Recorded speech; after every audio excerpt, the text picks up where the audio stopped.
Okay, normally I try to like have a whole bunch of time when I film, but I need to go pick up my daughter in about half an hour. But if I don't film now, I won't film again for who knows how long. So I'm just gonna put up a quick one. I don't have a whole lot to show, so it should be okay.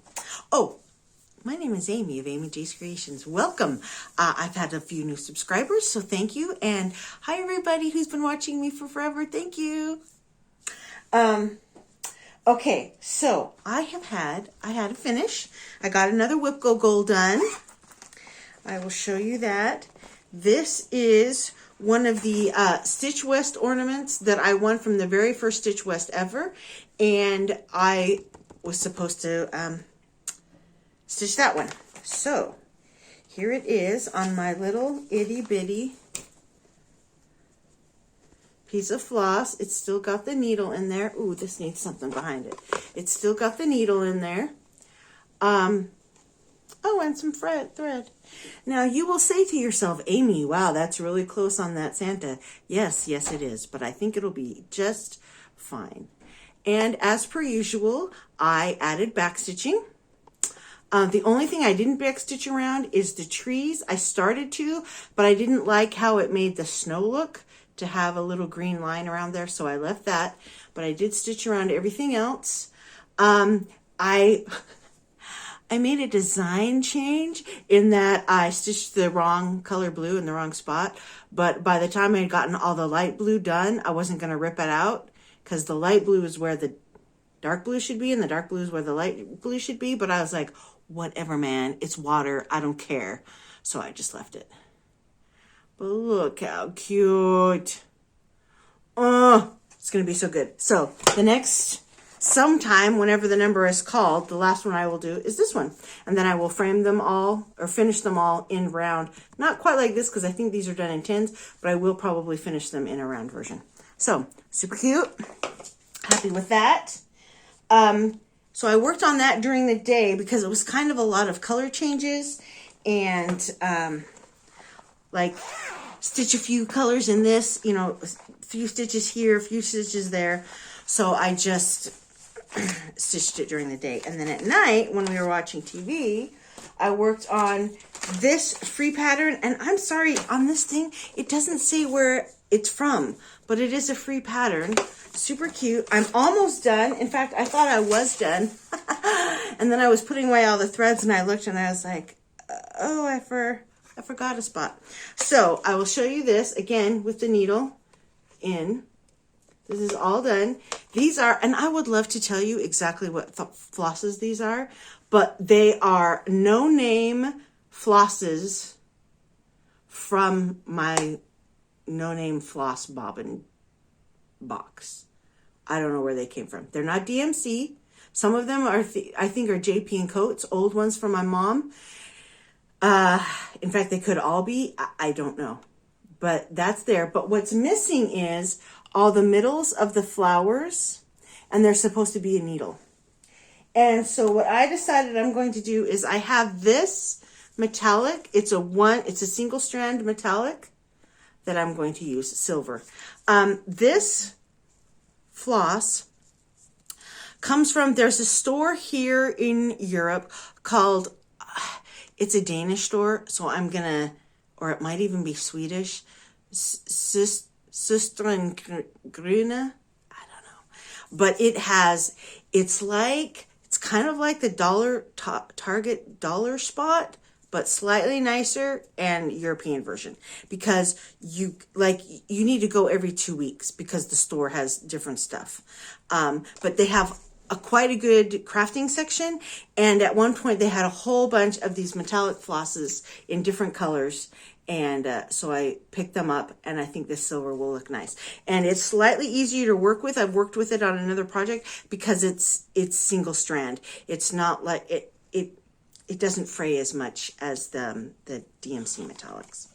So that is almost done. And again, hey, look at that nice healthy border I left myself. That's how we do it, man. No wasting of fabric here. You people who got the 3-inch border all around, it gives me apoplexy. I'm like, I could have fit 3 more projects on that fabric if you had just stuck it closer to the edge. But you know, I guess when you live in the land of plenty and you can just go willy-nilly buy fabric wherever you want and it's not that expensive, maybe it's not that expensive, I don't know. You can waste it like that, but goes against every fiber of my being. So I don't. Okay, and then, so I finished the first Whip Go project, and then just today, I started on my second Whip Go number for this month, which is the Prairie School Santa 2007. This one I'm doing because that's when my youngest daughter was born, was 2007. I would have all done it anyway because it's like crafty themed, and I might actually end up doing two because I'll have all the family Santas on our family tree, but then I have a little baby tree that's going to go in my craft area, and so I'm purchasing some of the Prairie Schooler Santas that have, like I just bought one today from 123 Stitch. That's the quilty one. So I might stitch this one again for my little baby tree in my craft room. So let me show you the progress on that.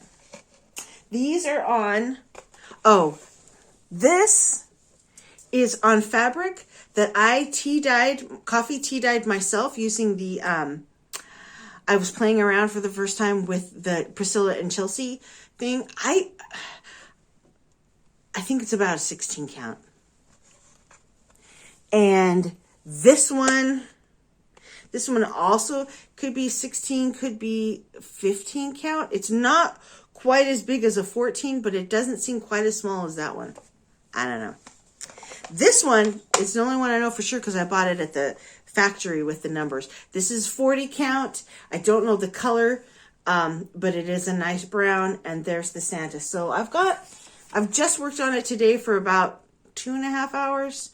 So I've got a good start. I am breaking the law, the cross stitch law. Don't send the police for me, please. I'm changing a color on a Prairie Schooler.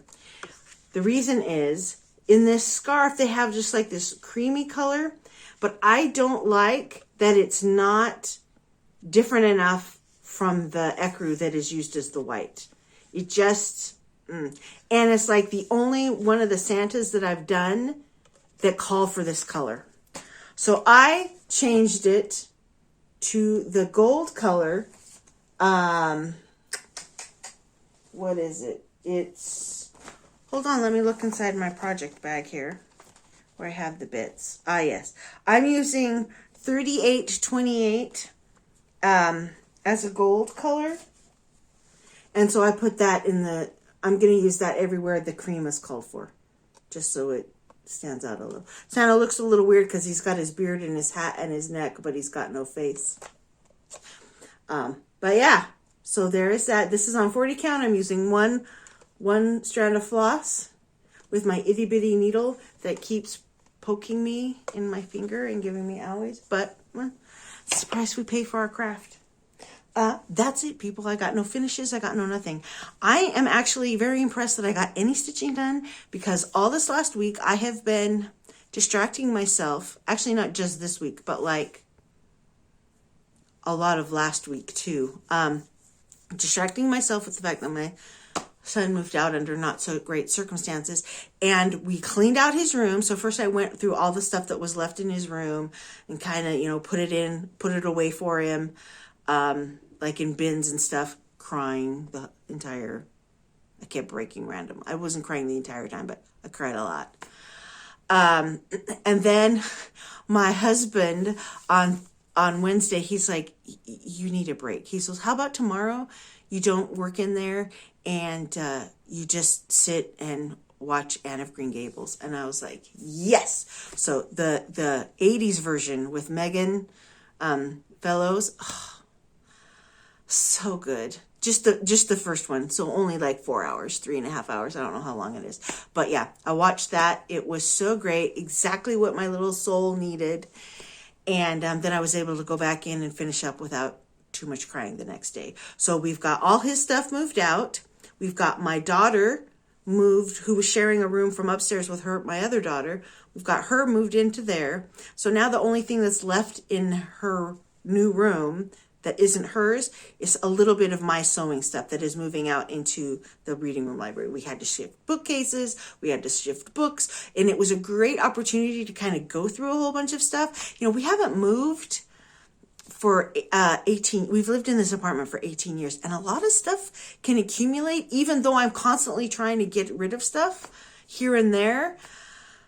It just, things that you don't move for a long time and you don't go through, they just pile up. So it's been good for me to like let go of a few craft things that I don't really use that much anymore, that I've just been holding on to because they were tucked away. But now that I'm having a slightly more restricted space and it needs to stay neat looking because it's out, like when you walk on our front door, if you look to the right, you immediately see where my craft area is. And people in the house are like, oh, but if our friends come over, we don't have any friends come over. But even when they first walk in the house, they don't want to be greeted with mom's projects everywhere. So I'm being very conscious about organizing it and making it look really nice and making it that I can easily put away things so that it stays looking nice at all times, except for, of course, when I'm obviously in the middle of working on something. So that's what I've been doing, is all of that.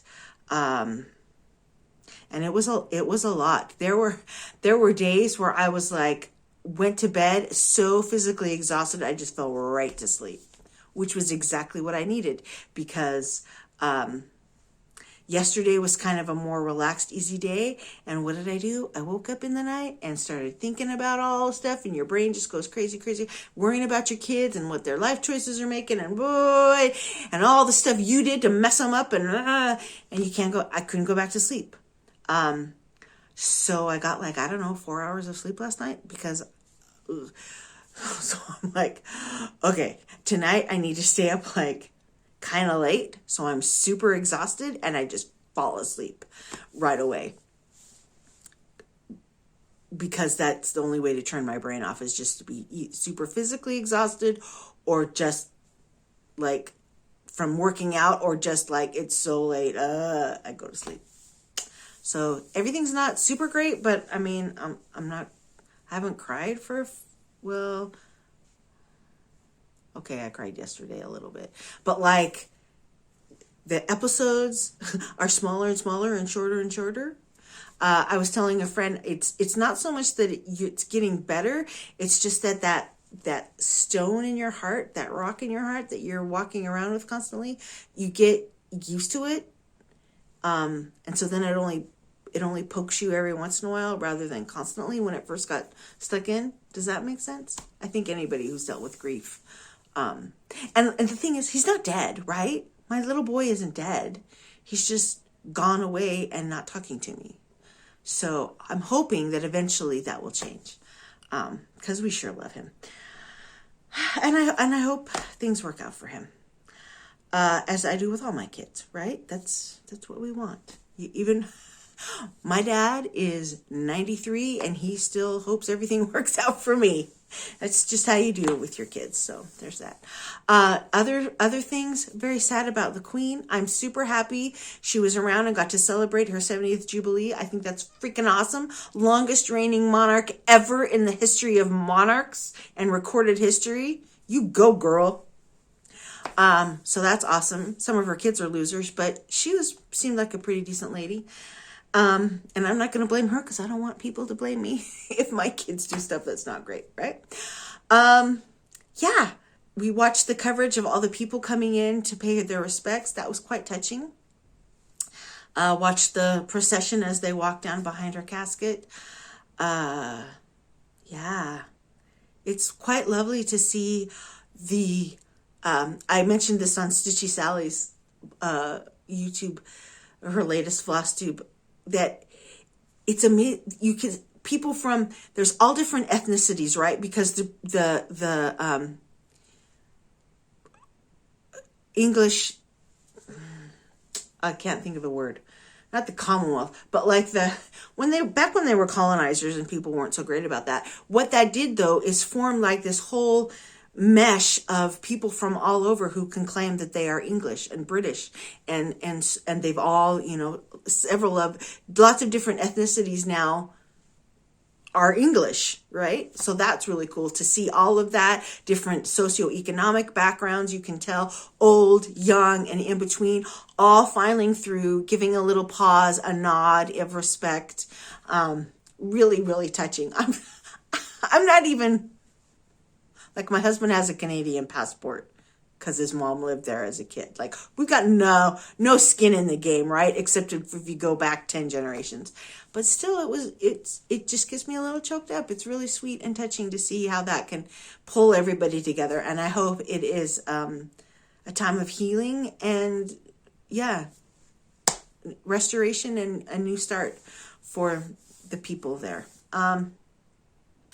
Yeah, and hopes her family is comforted. Because, yes, she was a queen, but she was a mom and a grandma and a great-grandma, too. So, okay. Oh, one last thing. I mentioned Stitchy Sally. So, I just ordered today from 123 Stitch, so it should come. I ordered the pattern for Stitch All the Things by Erica Michaels. She has started a stitch along, and Dawn from Frosty X Stitch. Hi, Dawn, my friend. And she mentioned a few other people and me. I asked to join in, and they kindly let me. We're going to start that on October 1st. And so I think mail's usually pretty quick normally when it's not COVID, from here, from the States to here. So that should come. But then, of course, I'm not going to pay $4 shipping for this little pattern, just it. So I did order, like I said, I ordered some more Prairie Schooler Santas from 123 Stitch. They have one of those, you know, the booklets of 3 random ones. And then I ordered one other pattern. But my memory is so bad that I can't remember, even though I just ordered it like 2 hours ago. So it'll be surprised when it comes. Also, the other thing, so anyway, go watch Stitchy Sally. I will try to figure out how to link her below. I'm not very good at that. To join in if you want to. I think that'll be really fun. And then I was watching Frizzy Lizzy Stitches, and she has been doing this haunted library, Sal. And I was like, yeah, it's cute, but you know, I've got enough Halloween stuff that I'm working on. And well, then she showed it today. And there's like, so not only is there this adorable ghost librarian with a stack of books, but there's this little skeleton sitting on the stairs reading a book with a stack of books next to him with cobwebs on them and stuff. And I'm like, I mean, I'm a librarian. I have to get it right? So I looked it up on Etsy and purchased the pattern. There's a PDF. So as soon as I'm done here and pick up my daughter, I'm going to print that out and put everything together. Because that just looks so cute. And I most likely will use it as a decoration in our library. It won't be done for this Halloween, I know, but for next year's Halloween, it will be done. So yeah, that's it for me. A really quick one, and most of it was rambly, but I kind of like that. I hope you guys do too, because it's my friends. I got to tell you what's going on with my life, so you know. Again, thank you again to the subscribers. I almost have 400 subscribers now. I'm like 2 people away. So my next video, I will be doing a giveaway if I reach 400, because that's big. That's a long time coming, man. I've been making these for 1.5 years, so I'm super excited for that. Thank you, everyone who has pushed the subscribe button. That's very nice. And yeah, you make me feel not alone, and that I can just randomly go on and on and on about this to people who actually care. So thank you again, and I will see you in 2 weeks. Bye.